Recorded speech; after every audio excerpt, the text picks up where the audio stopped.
L'hôtesse de l'air a bousculé un soldat afro-américain. Elle n'a pas protesté. Elle a juste passé un coup de fil. Quelques minutes plus tard, l'avion était contraint d'atterrir. Elle était montée à bord discrètement, vêtue d'un uniforme militaire impeccable, munie d'un billet de première classe. Elle n'avait rien demandé, n'avait pas fait de scène, elle était juste un soldat serein rentrant chez lui. Cependant, quelques instants après qu'elle ait pris place, une hôtesse de l'air s'est approchée, l'a regardée de haut en bas et a prononcé des mots qui ont figé toute la cabine dans le silence, « Tu n'as pas ta place ici ». Elle a été forcée de se réfugier au fond de l'avion, humiliée devant des inconnus. Personne ne l'a défendue. Personne n'a remis en question ce qui venait de se passer. Sans un mot, elle sortit son téléphone et envoya un court message. Ce message ne changea pas seulement sa place, il changea tout. Avant l'atterrissage, la pilote a reçu un appel qui a déclenché une intervention complète de la compagnie aérienne. La femme qui l'avait jugée ignorait totalement à qui elle venait de manquer de respect. Ce qui s'est passé ensuite vous fera réfléchir au nombre de personnes qui ont été silencieusement ignorées, invisibles à tous. Restez avec nous, car cette histoire est sur le point de prendre une tournure inattendue. Alors que les portes de l'avion commençaient à se fermer, Danik monta à bord.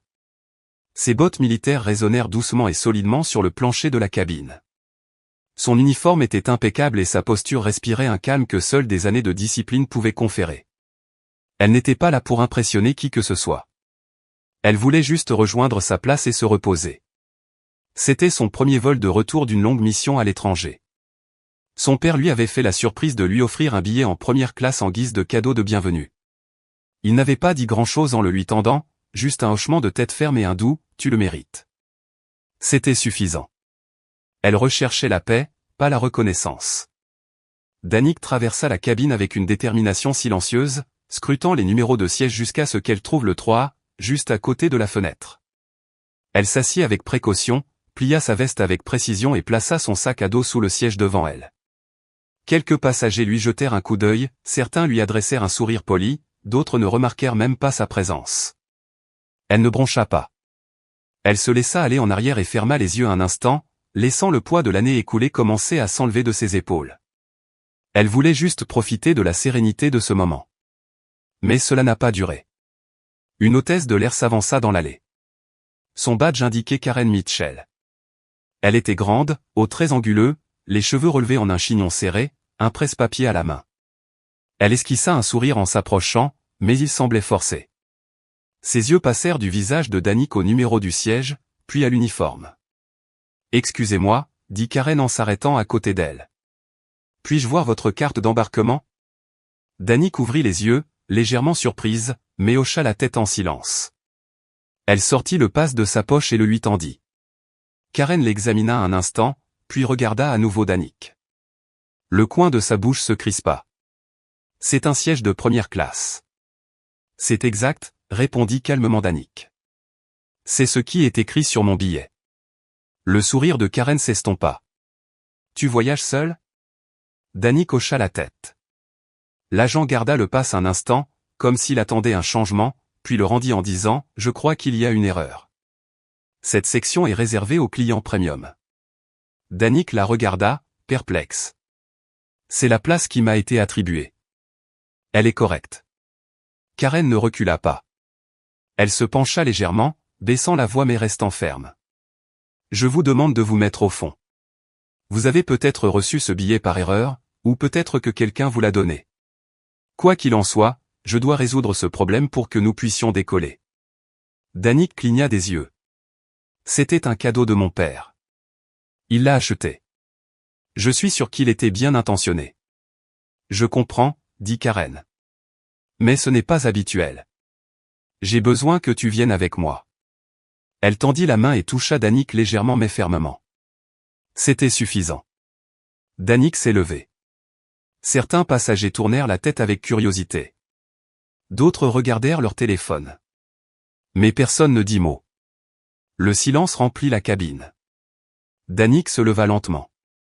Elle ne protesta pas, n'éleva pas la voix. Elle rassembla ses affaires, se redressa et se dirigea vers l'arrière de l'avion. Personne ne la regardait dans les yeux. Personne ne tentait de l'arrêter. Elle trouva un siège libre en classe économique et s'assit en silence. L'espace était plus étroit, l'atmosphère plus pesante. Mais la vraie douleur n'était pas le siège, c'était la façon dont tout s'était passé. Comme si elle n'était pas à sa place. Comme si elle avait commis une erreur invisible. Ses mains tremblaient légèrement alors qu'elle fouillait dans son sac à dos pour trouver son téléphone. Elle le sortit, ouvrit ses messages et tapa une courte note à son père. « Ils m'ont fait passer en classe économique », a-t-elle écrit. Elle a dit que je n'étais pas à ma place. Je n'ai pas protesté, mais elle m'a touché le bras. Je vais bien, je suis juste bouleversée. Elle a appuyé sur « Envoyer », puis a posé le téléphone face vers le bas sur ses genoux et a regardé droit devant elle. L'avion semblait calme, mais à l'intérieur, elle savait que ce n'était pas fini. Danique était assise bien droite, les mains posées sur ses cuisses, fixant le dossier du siège devant elle. Son esprit ne s'arrêtait pas. Ses années dans l'armée lui avaient appris à rester calme sous la pression, mais rien ne l'avait préparé à ce genre d'humiliation silencieuse. Il ne s'agissait pas seulement de perdre un siège. C'était le jugement immédiat. L'hypothèse injuste. Et le pire, c'était que c'était public. Son téléphone vibra. Une réponse. C'était son père. Une seule ligne, aiguë et inhabituelle pour lui. Ce qui s'est passé? Tanika prit une profonde inspiration, serra la mâchoire et commença à taper rapidement. Quand elle a vu mon uniforme, elle m'a demandé mon billet. Je le lui ai montré. Elle a insisté pour que je bouge, disant que la section était réservée aux clients premium. Elle m'a touché le bras, sans être brutale, mais ferme. Elle marqua une pause, relisant ce qu'elle venait d'écrire. Un autre message est arrivé. « Quel est votre numéro de vol ?» Elle lut ces mots 2 fois. Elle connaissait ce ton. Son père ne se contentait pas de poser des questions. C'était un homme qui comprenait les systèmes, pas seulement dans l'armée, mais bien au-delà. S'il demandait des détails, c'était que quelque chose allait se passer. Elle tapa le numéro de vol, mit le téléphone de côté et regarda par la fenêtre. Pendant ce temps, en première classe, Karen Mitchell arpentait l'allée, servant des boissons et souriant aux passagers comme si de rien n'était. Son expression calme et confiante suscita une nouvelle vague de frustration chez Danique. Près de la zone de service, une jeune hôtesse de l'air, Emily Carter, s'est approchée avec prudence. « Et, il y avait vraiment un problème avec son billet ?» demanda-t-elle doucement en jetant un coup d'œil vers l'arrière de l'avion. Karen Mitchell n'a même pas levé les yeux. Elle n'avait pas l'air d'être à sa place, a-t-elle répondu en disposant un plateau. C'est généralement un signal d'alarme. Quelqu'un aurait pu utiliser le billet d'un autre. Je ne voulais pas prendre de risques. Emily semblait mal à l'aise, mais Karen ajouta avec assurance, « Croyez-moi. J'ai vu plein de passagers essayer de se faufiler en premier. Tout le monde n'est pas censé être là. » Emily Carter ne dit rien de plus. Elle s'éloigna, mais quelque chose clochait toujours. À ce moment-là, le téléphone de Danique vibra à nouveau. « Ne t'inquiète de rien. Reste calme. Je m'en occupe. » Danique appuya sa tête contre la fenêtre, essayant de se calmer, mais quelque chose à l'intérieur lui dit. Ce vol était sur le point de prendre une tournure à laquelle personne ne s'attendait. Dans le cockpit, le capitaine James Sullivan restait concentré sur les commandes. Puis, le téléphone interne sonna. Il l'a ramassé immédiatement. À l'autre bout du fil, une voix ferme et autoritaire dit. Le commandant Marcus a appelé au sujet d'un passager du vol 227. Ma fille, le sergent Amara Johnson, a été retiré de son siège de première classe par un agent de bord, a-t-il déclaré. Le capitaine se redressa sur son siège. Oui, monsieur. Je n'étais pas au courant. Elle a été humiliée devant les autres passagers. Elle a été touchée et dégradée sans justification. La voix l'interrompit, sèche et posée, j'ai déjà contacté le service de sécurité aérienne. Vous recevrez un appel sous peu. Je vous suggère de parler à votre chef de cabine pour clarifier ce qui s'est passé. L'appel a pris fin avant que le capitaine ne puisse répondre. Il resta immobile un instant, fixant les commandes, assimilant le poids de la conversation. Puis, il tendit la main, appuya sur le bouton de l'interphone et annonça, « Karen Mitchell, veuillez vous présenter immédiatement au poste de pilotage. » En première classe, Karen Mitchell s'immobilisa net. Son expression se transforma en confusion, une lueur d'agacement traversant son visage tandis qu'elle tournait les talons et se dirigeait vers l'avant de l'avion. Danica ne se retourna pas, mais l'annonce lui était parvenue. Son estomac se serra. Quoi qu'il se passe, ça a déjà commencé. À l'intérieur du cockpit, Karen Mitchell est entrée avec son sourire habituel de service client. « Vous avez appelé, capitaine ?» Il ne lui a pas rendu son sourire. « Vous souvenez-vous d'un passager assis au siège 3A? D'un soldat ?» Karen hésita. « Oui. Il y a eu une confusion avec sa place. Je lui ai demandé de bouger. Avez-vous vérifié son billet? J'y ai jeté un coup d'œil.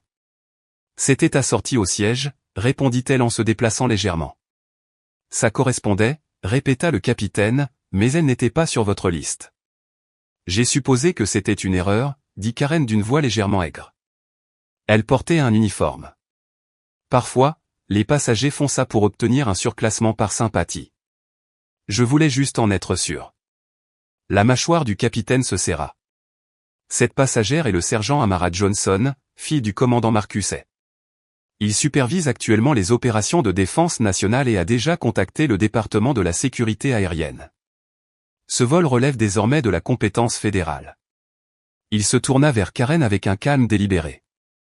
J'ai besoin que tu retournes la voir. Tout de suite. Tu vas lui présenter tes excuses devant toute la cabine et la raccompagner à son siège en première classe. Karen ouvrit la bouche, mais aucun mot ne sortit. Ce vol pourrait ne pas atteindre sa destination comme prévu, a poursuivi le commandant de bord. S'il est confirmé que les droits de ce soldat ont été violés, nous pourrions être contraints d'atterrir plus tôt que prévu. Karen Mitchell se retourna et quitta le cockpit, les mains tremblantes. Pour la première fois de sa longue carrière, elle se sentait vulnérable et ignorait ce qui l'attendait derrière la porte du cockpit. Elle s'engagea dans l'allée, le cœur battant à tout rompre. L'atmosphère de la cabine était pesante. Les passagers continuaient de regarder des films, de feuilleter des magazines et de siroter du champagne, mais chaque pas lui donnait l'impression de marcher sous les projecteurs. Son sourire avait disparu. Sa démarche, autrefois assurée, vacillait. L'allée s'étendait comme un tunnel.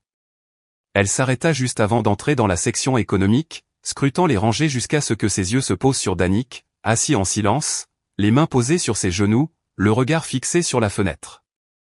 Elle s'est figée.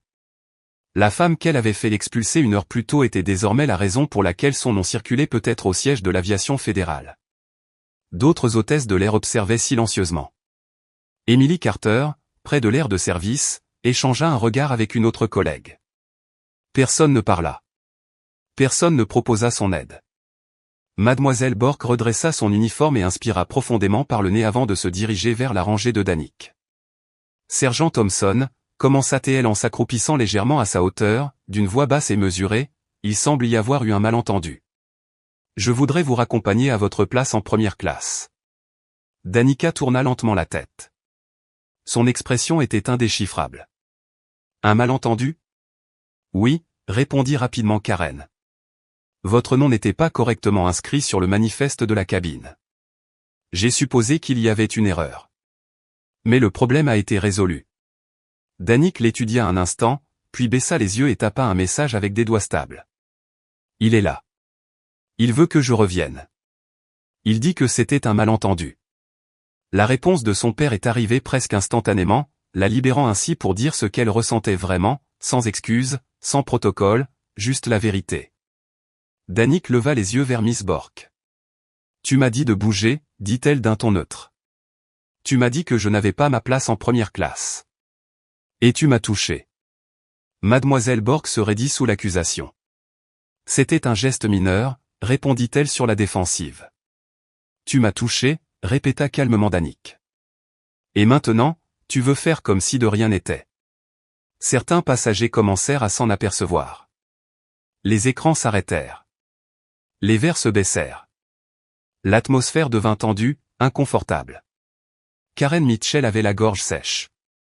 Elle réalisa qu'elle avait mal évalué la situation, peut-être même terriblement. Je m'excuse pour la gêne occasionnée, a-t-elle déclaré. Danik haussa un sourcil. Tu n'as demandé à personne d'autre son billet en première classe. Juste moi. La question restait en suspens comme un poids. Karen hésita, jetant un regard en coin au passager qui l'observait. Son visage perdit ses couleurs. J'ai fait une erreur, admit-elle doucement. J'ai supposé quelque chose, et j'avais tort. Danica se leva lentement. Sa voix restait ferme. Elle parlait doucement, mais chaque mot avait du poids. Karen Mitchell reprit son calme, se redressa et se tourna vers les passagers à proximité. « J'ai par erreur retiré le sergent Thompson de son siège », a-t-elle déclaré. Elle avait un billet valide. Je l'ai jugé injustement, et je le regrette sincèrement. Le silence qui suivit fut plus lourd que n'importe quelle réponse verbale. Danik ne dit rien. Elle prit simplement son sac à dos, fit un petit signe de tête et retourna en première classe. Des excuses étaient inutiles. Le mal était fait. Elle avançait avec une assurance calme. Bien qu'elle sentît le changement d'atmosphère dans la cabine, c'est pas resté assuré. Les passagers de première classe, qui l'avaient jusque-là ignoré, l'observaient maintenant attentivement. Certains semblaient inquiets. D'autres détournaient le regard. Personne n'a parlé. Elle retourna à sa place initiale, la 3A, et s'installa, plaçant son sac à dos en dessous, comme auparavant. Elle ne regarda pas Karen Mitchell, qui la suivait à quelques pas.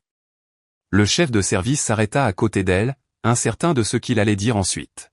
« Si je peux vous aider en quoi que ce soit, murmura-t-elle finalement, n'hésitez pas à me le faire savoir. » Danik resta silencieuse. Elle ouvrit le petit livre sur ses genoux et tourna une page au hasard. Son immobilité en disait long. Mademoiselle Borg se retourna avec raideur et remonta l'allée. Le visage rouge, les paumes moites, elle évitait le regard des passagers. Dans la cuisine, Emily Carter attendait, les sourcils levés. « Eh bien ?» demanda-t-elle doucement. « Je me suis excusée » murmura Karen. « Tu ressemblais à un avocat entrant dans une salle d'audience » dit Emily, essayant de garder un ton neutre. Karen lui lança un regard noir. « Pas maintenant. »« Je dis ça comme ça » dit Emily en haussant les épaules. Ça n'a pas semblé bien se passer. Karen l'ignora et se concentra sur un plateau, même si ses mains tremblaient légèrement. Tout le poids de ce qui venait de se passer commença à peser sur elle, pas seulement ce qu'elle avait fait, mais Oncel l'avait fait aussi, et son père l'était. Au fil des ans, elle avait eu affaire à d'innombrables passagers difficiles. Mais aucun ne l'avait jamais mise à l'épreuve à ce point. Pendant ce temps, en première classe, Danik feuilletait son livre sans vraiment le lire. Ses yeux n'étaient pas fixés sur le texte, mais sur l'air qui l'entourait. Sur la tension. Sur les regards gênés. De l'autre côté de l'allée, un homme plus âgé vêtu d'un costume bleu marine impeccable se pencha légèrement vers elle. « J'ai vu ce qui s'est passé tout à l'heure » murmura-t-il. C'était malheureux. Danik leva les yeux. Son expression était indéchiffrable. C'est malheureux, oui. Enfin, c'était une erreur évidente. Je suis sûr qu'il n'y avait aucune mauvaise intention. Danik pencha la tête. Il dit quelque chose. À cet instant, l'homme hésita. Non, non, je ne pensais pas que c'était ma place. Exactement. Danik baissa les yeux vers son livre. L'homme se pencha sur son siège, soudain absorbé par la boisson intacte posée sur son plateau. Le téléphone de Danik vibra. Papa, d'accord, je suis informé. Restez assis. La sécurité vous attendra à la porte. Un léger sourire, presque imperceptible, étira ses lèvres. Il ne répondit pas. Il n'en avait pas besoin. Il prit une profonde inspiration et tourna une autre page. L'avion bourdonnait doucement alors qu'il se déplaçait dans le ciel. Mais à l'intérieur de la cabine, l'atmosphère avait changé. Ce n'était plus seulement un vol de routine. C'était devenu une tempête silencieuse, et tout le monde pouvait le sentir. Les passagers qui discutaient joyeusement auparavant se turent. Leurs regards passèrent de Danik aux hôtesses de l'air. Même ceux qui n'avaient pas été témoins de l'incident pouvaient sentir le poids dans l'air. Quelque chose s'était produit. Et quoi que ce soit, cela avait changé le ton du vol. Danik gardait le livre posé sur ses genoux, sans vraiment lire. Son esprit s'éloigna du texte, revenant à l'image de Karen Mitchell. La façon dont elle avait présenté ses excuses. Personne n'était intervenu lorsqu'elle avait été forcée de déménager.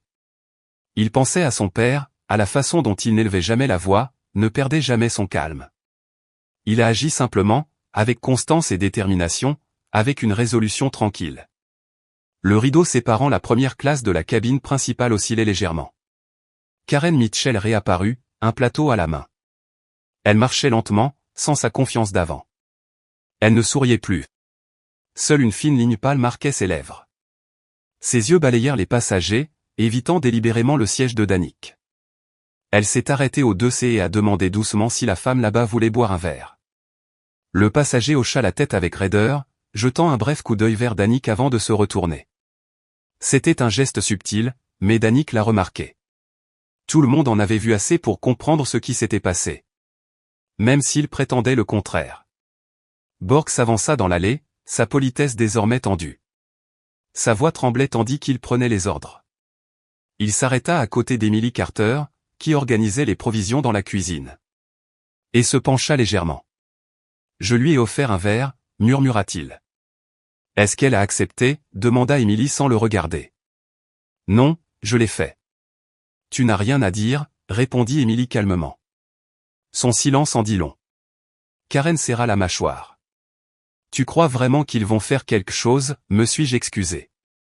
J'ai clairement indiqué que c'était une erreur. Finalement, Emily leva les yeux. Sa voix ne faiblit pas. Tu n'as pas vérifié son billet. Tu l'as touché. Et tu l'as jugé avant même qu'elle puisse parler. Vous n'aviez pas l'intention de faire du mal, mais vous l'avez fait. Et c'est ce qui compte. Karen Mitchell s'est détournée sans un mot. Elle versa un autre verre, les doigts tremblants. Et j'ai placé le verre sur un plateau. Elle sentit le poids des yeux invisibles sur elle. L'examen minutieux des murmures et des regards en coin. Pour la première fois de sa carrière. C'était elle qui était surveillée, pas celle qui appliquait les règles. Sur son siège, le téléphone de Danick vibra à nouveau.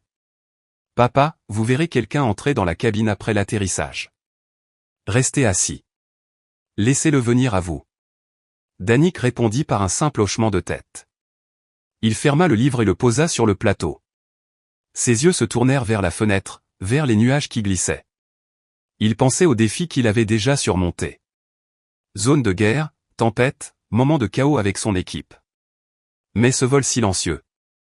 Cette brève humiliation. Avait coupé plus profondément qu'il ne l'avait prévu. Ce n'était pas le siège, ni la poussée. C'était le silence. La façon dont tout le monde avait détourné le regard de lui. Ce silence parlait plus fort que n'importe quel mot. Mais maintenant, ce silence commençait à se fissurer. Et Danick sentit quelque chose bouger en lui. Quelque chose de puissant, quelque chose de nécessaire. L'avion a commencé sa descente. La voix calme du capitaine remplissait le haut-parleur. Mesdames et... Danick marchait, escorté, les yeux devant lui, le pas assuré. Cela ressemblait à une scène d'une autre histoire. Mais ce n'était pas le cas. C'était réel. Récent. Et profondément symbolique. Elle ne portait aucune médaille visible, ni aucun uniforme militaire. Mais son attitude parlait plus fort que n'importe quelle décoration. À chaque pas qu'elle faisait, le silence devenait témoin. Et chaque regard qu'elle lançait était un mélange de respect, de malaise et de reconnaissance tardive. Dans un monde qui exige constamment des preuves de valeur. Danick n'avait rien à prouver. Elle l'avait déjà fait. Pas par des discours ou des gestes grandioses. Mais grâce à la résolution silencieuse et inébranlable. De quelqu'un qui refuse d'être déplacé injustement. Le groupe a finalement atteint une salle privée dans le salon exécutif. Une porte s'est ouverte sans annonce. Il était là. Son père, impeccable comme toujours. Debout, les bras croisés, les yeux remplis d'une fierté contenue. Au début, il n'a pas parlé. Il l'a juste regardé. Danick n'a rien dit non plus. Elle s'avança. Pendant un instant, le temps retint son souffle. Puis il hocha légèrement la tête et ouvrit les bras. Elle est entrée dans eux. Cette étreinte n'a pas été longue ni dramatique. Mais il contenait tout. Reconnaissance. Respect. Et une promesse silencieuse que ce n'était pas fini. Dehors, le monde continuerait de tourner comme si de rien n'était. Mais pour ceux qui l'ont vécu, quelque chose avait changé. Et il n'y avait pas de retour en arrière. Une décision avait été prise. Née d'un jugement irréfléchi. Une hypothèse hâtive jamais remise en question. Elle avait regardé Danick.